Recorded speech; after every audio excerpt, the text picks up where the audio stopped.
کئی لوگوں کو دیکھا کہ بیمار ہوتے ہیں، کبھی ہسپتال کا چکر، کبھی ڈاکٹر کے پیچھے، تو نبی علیہ الصلوۃ والسلام نے ایک حدیث پاک میں فرمایا، اس حدیث کو مسند احمد نے روایت کیا اور طبرانی نے روایت کیا کہ جو شخص فجر کے بعد 3 مرتبہ یہ دعا پڑھ لے، اللہ 4 مرضوں سے اس کو نجات عطا فرما دیتے ہیں۔ امید ہے کہ مستورات توجہ سے یہ بات سنیں گی اور اس کی اہمیت کو ذرا سمجھیں گی کہ جو شخص فجر کے بعد 3 مرتبہ یہ آیت پڑھ لے تو اللہ تعالیٰ اس کو 4 بڑے بڑے مرضوں سے بچائیں گے۔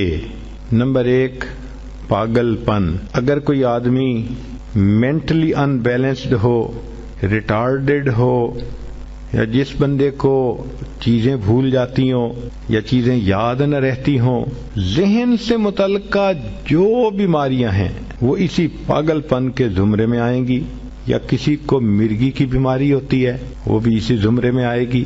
تو پہلی بیماری جو اللہ تعالیٰ دور کرتے ہیں وہ ہے پاگل پن، اور دوسری بیماری کوڑ پن۔ کوڑ پن کہتے ہیں چہرہ بدصورت ہو جانا۔ یہ بھی ہو سکتا ہے کہ برس کی بیماری ہو جائے، جیسے بعض عورتوں کو جلد بالکل سفید ہو جاتی ہے اور عجیب بدنما چہرہ ہو جاتا ہے، یا کئی مرتبہ جسم پہ تل اتنے نکل آتے ہیں، دانے اتنے نکل آتے ہیں کہ چہرہ بدنما ہو جاتا ہے، یا چہرے پر داغ پڑ جاتے ہیں کالے رنگ کے۔ تو چہرے پہ داغ پڑیں، چہرے پہ دانے بنیں، یا چہرے پہ برس کے نشان پڑیں، کوئی بھی چیز ہوگی وہ اسی کوڑ پن کے زمرے میں شامل ہوگی جس سے کہ چہرہ انسان کا بدصورت ہوتا ہو۔ یہ بیماری بھی اللہ دور فرما دیں گے۔ اب جن بیچاریوں کو بیوٹی پارلر پہ جانے کا شوق رہتا ہے اور اپنے فیس پہ پتہ نہیں کیا کیا پروسیس وہ کرواتی ہیں، تو ان کو تو چاہیے کہ وہ اس آیت کو یا اس فکرے کو بار بار پڑھیں تاکہ اللہ تعالیٰ ان کے چہروں کی خوبصورتی دیر تک سلامت رکھیں۔ اور تیسری چیز ہے اندھا پن۔ اندھے پن سے مراد یہ کہ آنکھوں کی بینائی ہی چلی گئی، یا آنکھوں میں موتیا بند آ گیا، یا آنکھوں پہ اینک لگانی پڑ گئی۔ یہ سب ایک ہی بیماری کی تفصیلات ہیں۔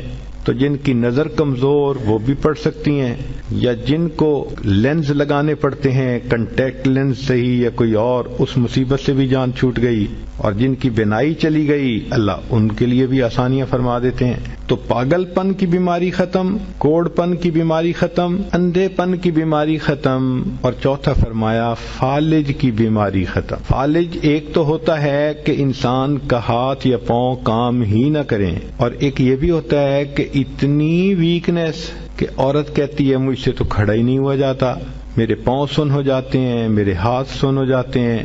یہ ساری چیزیں کمزوری اور فالج کی ابتدائی سٹیجز ہیں، تو یہ سب چیزیں ٹھیک ہو جاتی ہیں۔ اب بتائیں کہ اتنی بڑی بڑی بیماریوں سے جس بندے کو بچنے کی خوشخبری مل رہی ہو تو وہ تو پھر اس عمل کو کیے بغیر رہ ہی نہیں سکتا۔ اور یہ عمل دیکھو چھوٹا کتنا ہے۔ وہ جو فکرہ فرمایا حدیث میں وہ ہے سبحان اللہ العظیم وبحمدہ ولا حول ولا قوت الا باللہ۔ اتنا سا فکرہ پڑھنے پر اللہ چہرہ بھی پر نور بنا دیتے ہیں، میموری بھی تیز کر دیتے ہیں، اللہ تعالیٰ بینائی بھی تیز کر دیتے ہیں، اور اللہ تعالیٰ جسم میں طاقت بھی بھر دیتے ہیں۔ یہاں تک تو نیکیاں کمانا، گناہوں کو بخشوانا، فرشتوں کی دعائیں لینا، غمزدہ دل کو تسلی ملنا، اور بیماریوں سے محفوظ ہونا، اس طرح کے عمل بتائے تھے۔